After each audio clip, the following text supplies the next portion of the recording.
Welcome to the Minimalist Educator Podcast, a podcast about paring down to refocus on the purpose and priorities in our roles, with co-hosts and co-authors of the Minimalist Teacher Book, Tammy Muziowski-Borneman and Christine Arnold.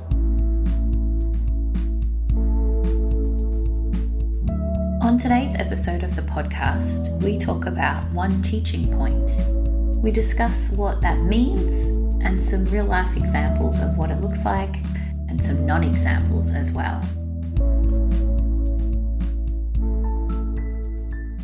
Hello everyone and welcome to today's episode of the Minimalist Educator Podcast. I'm here with Tammy today. How are you, Tammy? Not too bad. A little under the weather, but that's okay.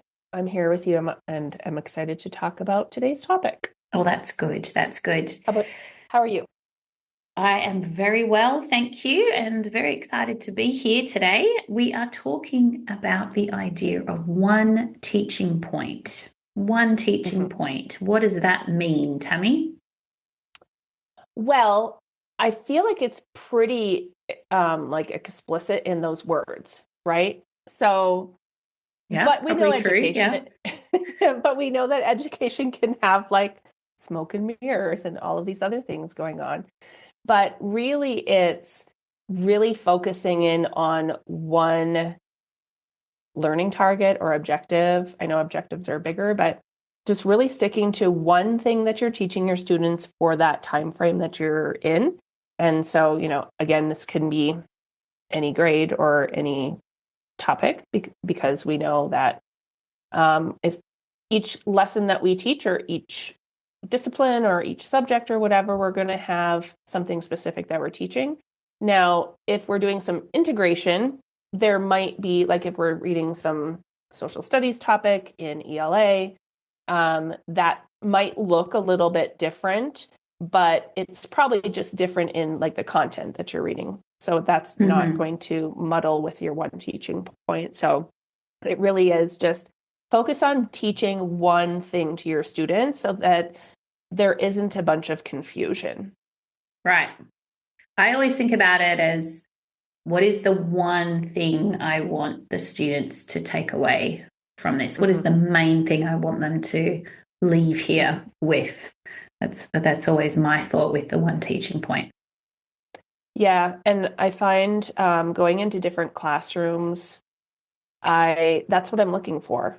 Right. So a lot of times I have some teachers that are nervous to have me in their classroom and others that are like, come in anytime. And which is great.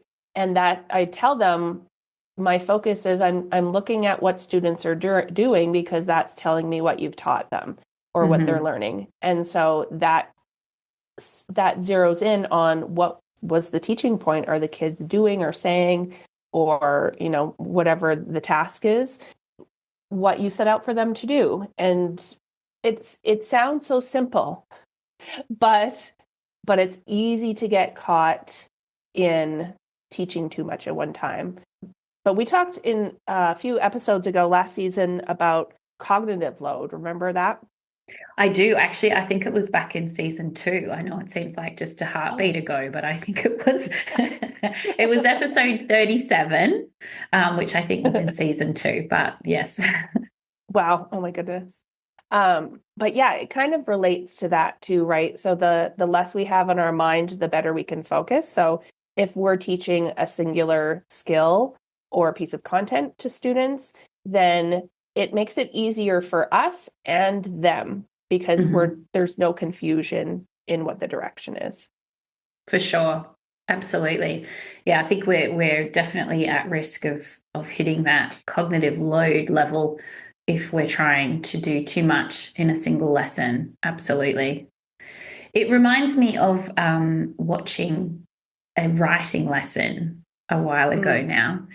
And not to be too critical of a colleague, but I do remember she was with the class and she was referring back to the previous lessons that they've done, which, there's nothing wrong with reviewing what you've done before, but that went on for quite a while, the reviewing. And then she introduced the new things that they were going to do today with a little practice. And then it was like, oh, and don't forget that we have to check this for editing and revising. Oh, and remember when we do feedback with a peer, we also need to talk about this and this and this, and this is how you give compliments and la la la.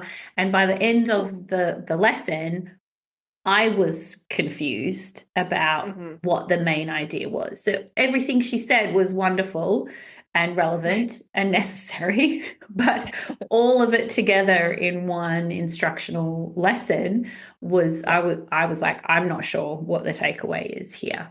And so that's always stuck with me is if I'm confused, what are the kids feeling like? They would be like, oh, that was great. I had a great chat and I practiced and yay, I'm going to get feedback. And then they go back to their desk and go, wait, what am I doing? Yeah. I feel like you were in one of my writing classes because I feel like teaching writing is really tough to just focus on one thing. Honestly, like reading can be pretty straightforward. Like you can be teaching a strategy or practicing a strategy. Math can be pretty focused, just again, like one way to solve a problem or discussion, whatever. But I feel like writing can be that subject area where there are just so many things to work on that feel like they can be simultaneous, right? So like, yes, we teach the writing process, but you could, and like as writers, we've kind of discovered, the process can be messy and confusing to ourselves. Yep. And so, right, like you can do some drafting and revising and editing at the same time. Is that the best way to do things? Maybe not, but it depends on how your workflow feels and how your mind is working that day.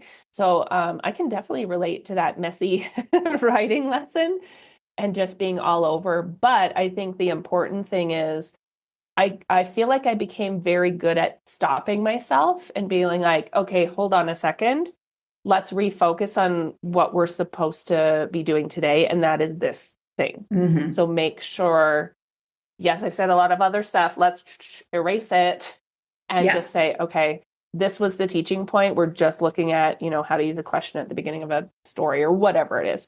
And I think it's important that teachers recognize they have to do that. And that's a different skill for teachers to be able to be able to do and do well, I guess. And every day, make sure we're on task. Yeah, absolutely.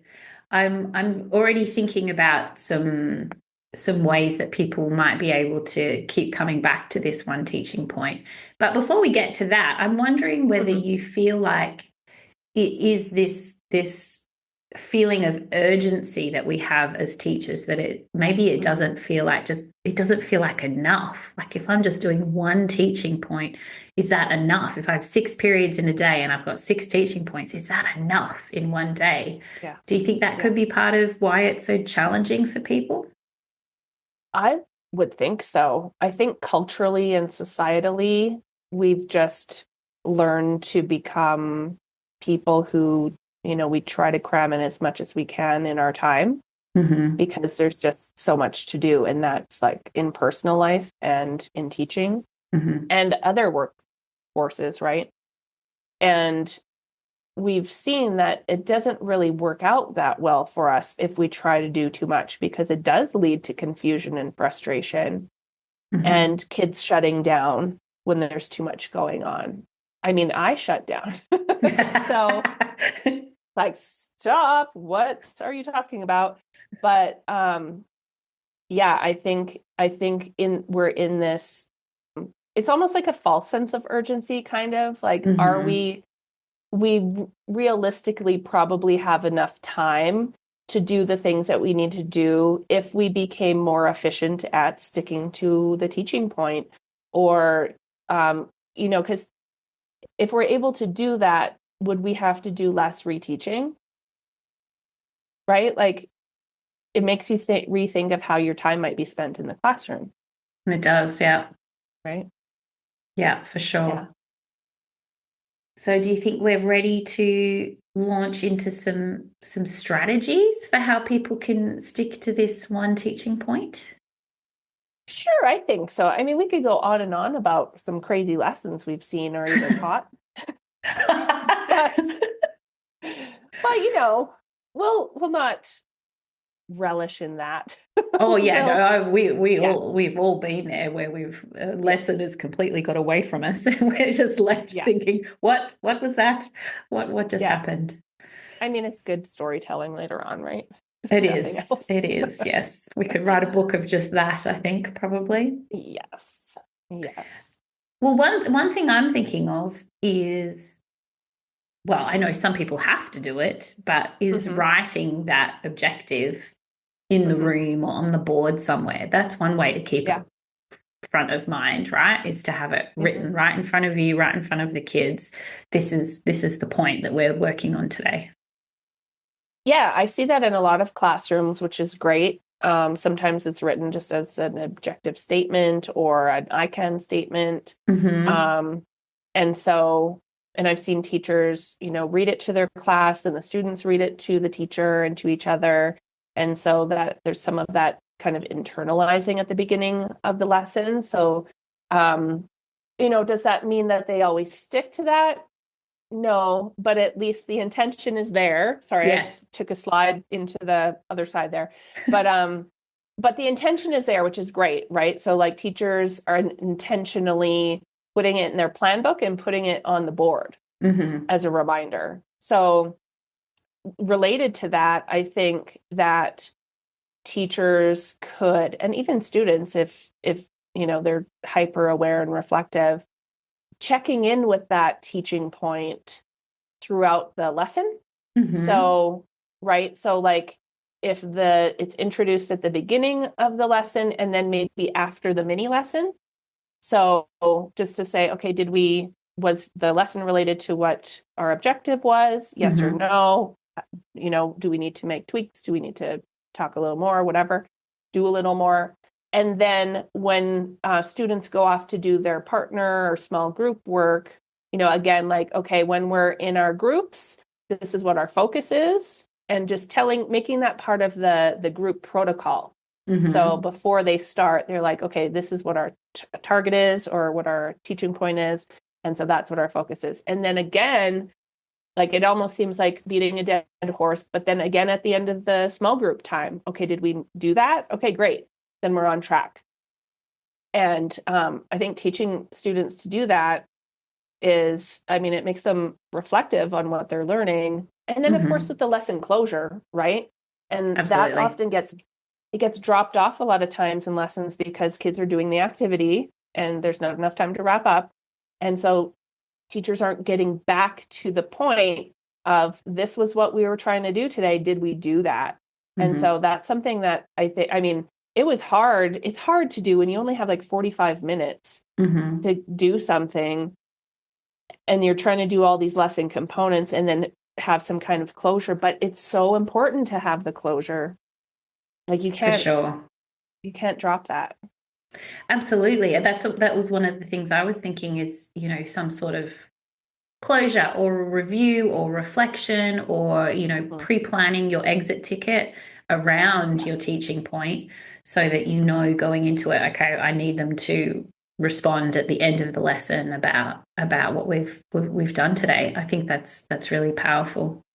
And I think Mhm. one of the things to remember with this as well is, what do they say? It's something like people need to hear something like 7 times before the Yeah. message is actually received. So I think Mhm. don't be afraid to repeat and repeat and repeat. Like Yeah. it's totally fine to say, today we're practicing this or going back over our I can statement. This is what we're doing. And just as you say, like keep hitting it over and over Mhm. again throughout the lesson and checking Yeah. in with the kids on it. And don't feel like, oh, I'm being really repetitive here because they probably need Right. to hear it. Yeah, and it's a good practice for teachers to get into, right? So like sometimes it feels like, I have to say it again, and we get tired of it. Yeah. And so we drop it, but like it's an essential part of the way we talk to kids and the things that they hear and the way that they keep seeing, oh, we keep going back to this learning target or this teaching point. That must be important. So I'm going to just do that myself now, and so like eventually the goal would be that students are just doing it themselves, which like hallelujah to that, right? When kids are doing the independent things, especially something important like that. For sure. It'd be great, if a kid went out to the bathroom or something for a minute and came back and said to their friends, like, what are we doing? And the kids had that statement ready to go because they've heard it a few times already or it's written on the board. That would be a great way for the kids to be supporting each other and themselves with their learning. Yeah. I also think that, whatever kind of exit ticket teachers are planning in doesn't have to be the elaborate thing either, right? It can be a quick last minute, like turn to your partner and tell them how you use the teaching point today, or, something that we did helped you achieve that or whatever. Like it doesn't always have to be directed back to the teacher and as something to read or listen to. But teachers can, if they're doing a turn and talk or something, they can just go around and listen in and maybe zero it in on those kids that you think maybe, depending on what you saw during the lesson, check in on those ones. But it doesn't have to be this big elaborate check-in either to make sure that they got it. For sure. One I use all the time, especially if I know I'm running out of time and we've got to get out of there, is the on your hand. Show me on your hand out of 5 how well are you, how well have you got this? How confident are you feeling? And if it's something like that example I gave of working on giving compliments to your partner, you could just do a quick, okay, show me on your hand out of 5. How did it feel to receive your compliment from your partner today, or something like that? It's so quick. You don't need to print or cut or laminate or glue or anything. It's, it's right there. It's quick. It's ready to go. But again, it gives the kids a chance to be drawn back to that teaching point again before they leave. Yeah. And then the data that teachers get from that is helpful to know, what you potentially need to revisit the next time. Yeah, so, for sure. Yeah. Yeah. I mean, it's tricky to just stick to your point because, I mean, how I tell stories. They're big, long circles, which is like common for people, right? And so like people who, there's a lot of teachers that, they can get talking and giving examples and more examples, and which can be great. But again, go back to your teaching point. What am I really doing here? And you got to kind of rein yourself in a little bit when you get excited teaching, because I know that happens. It's a thing. It does. It does, but maybe it's good modeling too, to, get a little bit distracted and then model saying to the kids, oh, we've gone off track here. This is our teaching point for today. This is our statement for today. Let's bring ourselves back and focus on what we're doing. Yeah, exactly. I like that. Modeling is key. Yep, absolutely. That might be our pare down pointer, I think. Modeling? Right? Yeah, just model how we keep going back to our point, to our teaching point. And then, I think it's like I was saying before, when kids start doing things independently, like that's the goal. So yeah, just keep modeling. We're sticking to this. We're referring back to it. And we're going to stay on track so we can get our stuff done. Yeah. Well, I like Do you it. have another one? Okay, great. Do I have another one? Maybe on the one teaching point episode, we should stick to one pare down pointer as well. Maybe. Maybe. I feel like it's a good reminder. Teachers know this. I feel like I don't want to say inherently, but with practice and time, like I got to stick to this. But I'm hoping that whoever's listening, it's a good reminder. Even if you're not teaching, honestly, if you're having a professional conversation with like a parent, a colleague, your administrator, whoever, stick to your point, right? Yeah. Like it's great to converse with people and chit chat and all the things. But during the school day, we know how precious time is. So like, you're not being rude, but you're just like focusing on, this is what I need to say to you right now. And then we'll talk more later. And I think if you preface your conversation like that, because, people it's easy to get on tangents, and, especially parents want to know stuff about what's happening with their kids and all these things. But you really have to just stick to your one point and then, go back and have the rest of your conversation later. Yeah, when it's a better time to be just free-flowing conversation. Yeah, sorry I went on a little tangent, but it was related. So, speaking of Tammy going on tangents, no.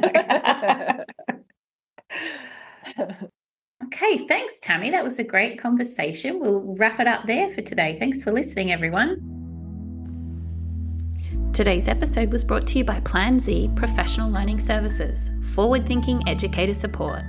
Find out more at planzplservices.com. Be sure to join Tammy and Christine and guests for more episodes of the Minimalist Educator Podcast. They would love to hear about your journey with minimalism. Connect with them at PlanZPLS on Twitter or Instagram. The music for the podcast has been written and performed by Gaia Moretti.